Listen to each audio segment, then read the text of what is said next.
안녕하세요, 오토플레이입니다. 지난 시간에는 이 차의 디자인과 실내 구성, 옵션 등에 대해서 살펴봤고요.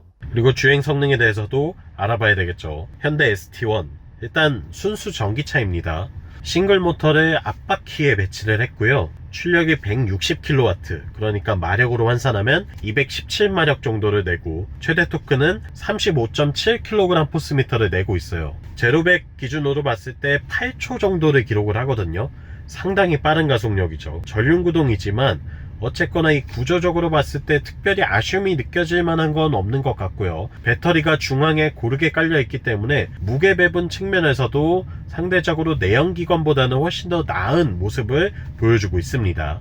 그리고 배터리는 76.1kWh의 배터리가 장착이 되는데, 포터 일렉트릭에 들어갔었던 58.8kWh보다 약 18kWh 정도가 더 커졌죠. 그러다 보니까 주행거리도 거의 30% 이상 늘어났습니다. 제가 지금 700km 주행하는 동안 이 차 1회 완충 시 주행 가는 거리가 한 370에서 380 정도 나오더라고요. 그리고 장거리 주행을 했으니까 당연히 고속도로를 달렸겠죠. 80km로 달릴 때도 있었고 100으로 달릴 때도 있었고, 최고속도 테스트와 추월을 위해서 제한속도인 125km까지도 높여본 적이 있었습니다. 여러가지 형태로 주행을 해봤는데, 그렇게 타고 다닐 때에도 370, 80 정도를 주행을 할 수가 있었고, 시내에서만 돌아다닌다고 한다면 제가 볼 때는 400km 달성하는 것도 전혀 어려운 일이 아닐 것 같아요.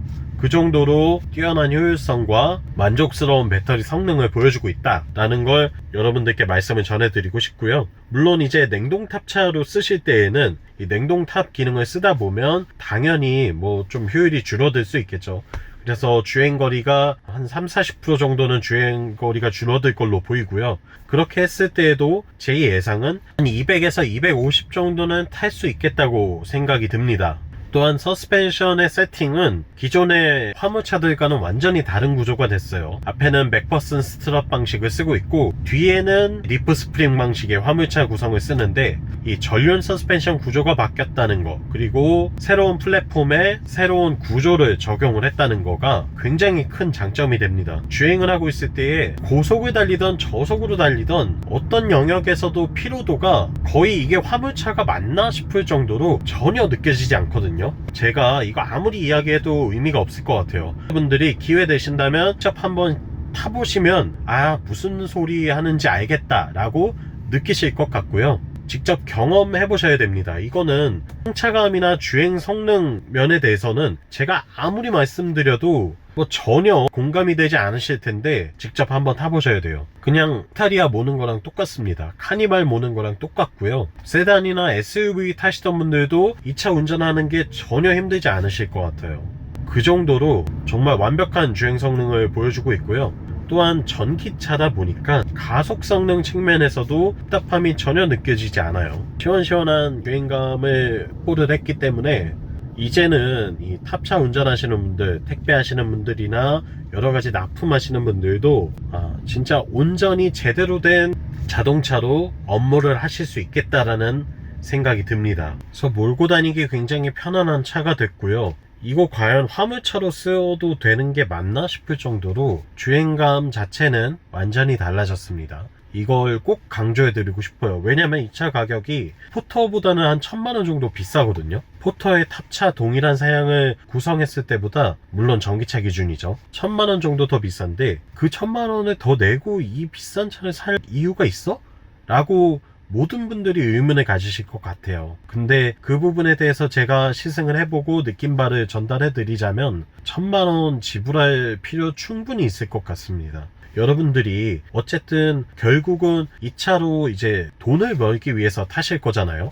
그런 분들에게는 이게 내 사업체인데, 내 재산이면서 동시에 나한테 돈을 벌어다 주는 내 사업체인데 라고 생각해보면, 그 관점에서 봤을 때에 그 정도 비용의 투자가 전혀 아깝지 않을 것 같습니다. 주행감, 주행 성능 말할 것도 없이 압도적으로 뛰어나고요. 편의 장비 당연히 압도적이고요. 그리고 배터리 용량도 더 늘어나 있고, 주행 가는 거리도 훨씬 더 많아졌고, 더군다나 충전 속도 350kW급 초급속 충전 지원되거든요. 배터리 잔량은 5% 남았습니다. 이제 주행 가는 거리가 진짜 조금밖에 안 남아서 18km가 뜨고 있죠. 그래서 한번 충전을 하러 왔고요. 충전 시도를 해보겠습니다. 커버를 열어준 뒤에 급속 충전이니까 커넥터 커버들을 모두 다 제거하고 나서 커넥터를 연결을 해주면 됩니다. DC 콤보가 앞쪽에 이렇게 커넥터가 연결하게 되어 있고요.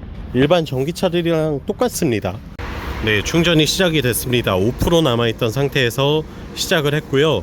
일단은 800V 충전 시스템이 들어가 있다 보니까 빠르게 초급속 충전을 할 수 있다는 게 굉장한 장점이 될 것 같네요. 일단 시작하자마자 지금 거의 50kWh가 들어가고 있고요. 충전 속도는 계속 올라갈 걸로 보입니다. 200kW급 충전기이기 때문에 충전 속도는 확실히 호터에 비해서 압도적으로 빨라졌네요. 이건 엄청난 장점이 될 것 같아요. 충전 속도가 129.3, 120kW대가 꾸준하게 나오고 있습니다. 5% 충전할 때부터 지금 47% 될 때까지 계속 이 속도로 충전을 하고 있거든요. 이게 200kW급이라서 이 정도인데 800V 충전 지원되는 350kW급 이핏에서 충전을 한다면 훨씬 더 빠른 속도로 할 수 있을 것 같아요. 10%에서 80%까지 충전하는데 20분이면 가능하기 때문에 그런 점들을 따져봤을 때 이제는 포터 일렉트릭 탑차를 구입하실 거라면 적어도 이 정도 비용 더 투입하셔서 사업자금으로 생각을 하시고 투자하셔도 전혀 아까운 돈이 아니라고 말씀드릴 수 있을 것 같아요. 물론 이제 전기차 자체에 대해서 아직까지 좀 불신이 있거나 우려가 있는 분들이라면 제가 설득할 수는 없을 것 같아요. 그분들은 직접 타보고 경험하시기 전까지는 제가 아무리 말씀드려도 좀 설득이 안 되실 수 있는데 이미 한번 경험해 보셨던 분이라고 한다면, 그리고 빌려서든 어떤 형태로든 잠깐이라도 전기 탑차, 전기 화물차 타보신 분들이라고 한다면 ST1 선택하시는 거 전혀 후회될 일이 아닐 것 같습니다. 진짜 100% 장담할 수 있을 것 같아요. 자, 이 차에 대해서 단점도 말씀드려야 되겠죠. ST1의 단점, 그게 없진 않고요. 몇 가지 꼽아봤습니다. 하지만 이게 이런 화물차의 단점이라고 해도 될지 모르겠어요. 너무나 잘 만들어졌고 구성이 너무 좋다 보니까 이제는 좀 이런 것까지 신경 써주지 싶었던 부분들, 소소한 단점들 몇 가지 말씀드릴게요. 일단 첫 번째, 이 선바이저에 거울이 없습니다. 거울이 적어도 운전석에는 놔줬으면 했거든요. 조수석까진 바라지도 않아요. 적어도 이 차는 화물차기 때문에 혼자 타는 경우가 훨씬 많을 거라 운전석만이라도 좀 더 배려해줬으면 어땠을까 싶은데 선바이저에 거울이 빠져있다는 거, 그리고 조수석에는 요 손잡이가 없습니다. 타고 내릴 때 어쨌든 손잡이가 좀 필요하거든요, 이런 높은 차들은. 근데 조수석에도 이런 손잡이를 하나 설치해 줬으면 가끔씩이라도 타는 조수석 탑승자도 훨씬 더 편리했을 텐데 그 부분이 없다는 게 굳이 꼽자면 아쉬움이라고 할 수 있겠고요. 그리고 세 번째는 헤드램프인데요. 이게 헤드램프가 벌브 타입이 들어가 있죠. 제논이나 LED 헤드램프를 쓰지 않고 있는데, 사실 처음에는 그 화물차에 굳이 LED 헤드램프까지 필요해? 라고 생각을 했거든요. 근데 제가 이 차를 타고 야간 장거리 주행을 하다 보니까, 특히나 어제는 비가 오는 날씨였어요.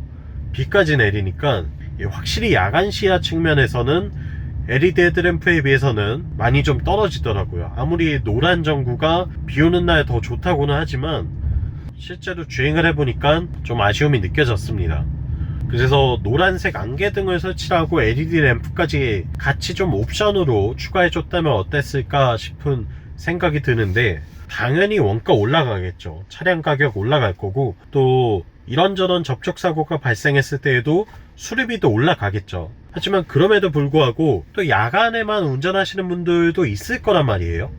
그런 분들을 위해서는 적어도 추가 비용을 내고 50만원, 100만원 얼마가 됐던 추가 비용을 내고 선택할 수는 있게 해줬으면 더 좋지 않았을까 라는 생각이 들고요. 그리고 ST1 단점 한 가지 더, 네 번째 아쉬운 점인데요. 디지털 룸미러가 있었으면 훨씬 더 좋지 않았을까 싶은 생각이 듭니다. 이게 후방 빌트인 캠이 장착이 되면 사실 후방 룸미러 시야를 그대로 카메라로 볼 수가 있거든요.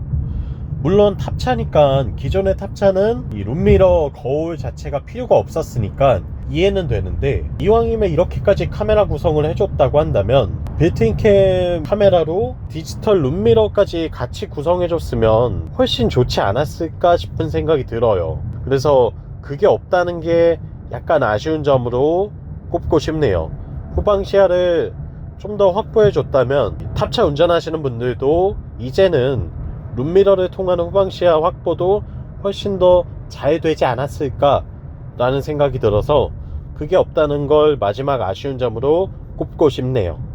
이외에는 별다른 단점은 없는 것 같습니다. 너무 많아졌어요. 편의 장비가 너무 다양해졌고 진짜 좋아졌고, 여러분들이 이 차를 구입 고려하고 계신다면 적어도 한 절반 정도는 살까 말까 고민하고 계시다는 뜻이잖아요. 그 정도라고 한다면 제가 그 결정을 100% 확신으로 바꿔드려도 될 것 같다는 생각이 듭니다. ST1 구입하셔도 될 것 같고요. 이거 말씀드리진 않았지만 캠핑카나 특장차 형태로 좀 다양한 여가 활동, 레저용으로 쓰시는 분들도 진짜 많아질 것 같아요. 그런 분들에게는 뭐 거의 천국 같은 차가 되지 않을까 싶고요. 일반 탑차로 생계용으로 또는 업무용으로 쓰시는 분들에게도 정말 많은 생활 편의성을 바꿔줄 거라고 확신합니다. 지금까지 현대 ST1 시승을 해봤고요. 저는 오토플레이였습니다. 영상 유익하셨다면 구독과 좋아요로 응원도 많이 부탁드리고요. 다음 시간에 더 재미있는 차의 시승기로 돌아오겠습니다. 다음 시간에 또 만나요. 안녕.